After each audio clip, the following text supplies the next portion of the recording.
Kentucky Derby 149 is upon us. Samantha Perry and Brian at Nadeau here going to just kind of share some of our thoughts on the Kentucky Derby because, Brian, a lot of these horses we have seen here at Gulfstream Park. Yeah, that's the beauty of the championship meet. Not only did we see Forte and, of course, Mage run 1-2 in the Curlin Florida Derby, but we saw Kings Barnes, we saw Tappet Trice.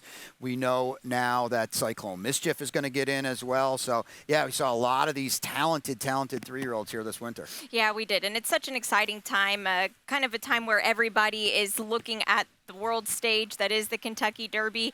And field of 20 will go to the gate so far now, and we just found out right before we started taping that Practical Move will be out. That draws Cyclone Mischief in, and I'll let you start it off with your top pick in this. Yeah, it's verifying. I'll be front and center. I don't have a strong opinion in this Kentucky Derby, so what I wanted to do was twofold, Samantha. I wanted to look for a price. I mean, we're talking about 20 horses here, and we can talk about Forte, but it's going to be a big underlaid price in a full field. The other thing I want is a horse with speed. The post is not ideal with verifying. I get that, but I do think he's a first flight horse. I don't think he's got to be on the lead. The scratch of Practical Move and the fact that Cyclone Mischief is now in the race adds some pace to the race without a doubt. So hopefully verifying can break running, get a position into the long run into the first turn and go from there. But I like a first flight horse that is theoretically going to be ahead of, 12 to 14 to 15 of his main rivals. The number 6, Kings Barnes, this is a horse I've been on the whole time here.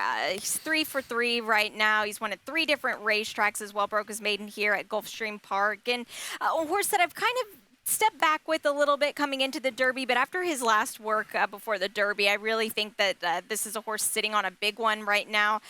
Obviously, his last rider in the Louisiana Derby is not going to stick with him. That's Flavian Pratt. He's going to ride Angel of Empire, which is a huge player in the race. But I do think that this is going to be a horse that deserves to be in this spot, and Todd Pletcher's loaded. Yeah, and you got to respect the horse that you said not only has he gone to different racetracks, he's won with different styles, too. I know he wired the Louisiana Derby, but he kind of fell on the lead that day. He's not going to be on the lead in the Kentucky Derby, and that's probably not a bad thing either. The other thing I want to mention, too, that was a mile and 3/16. He's got a little bit of a leg up on his rivals that he's gone that far. Of course, the mile and a quarter can be the big separator, but he certainly looks like a horse that's going to get it.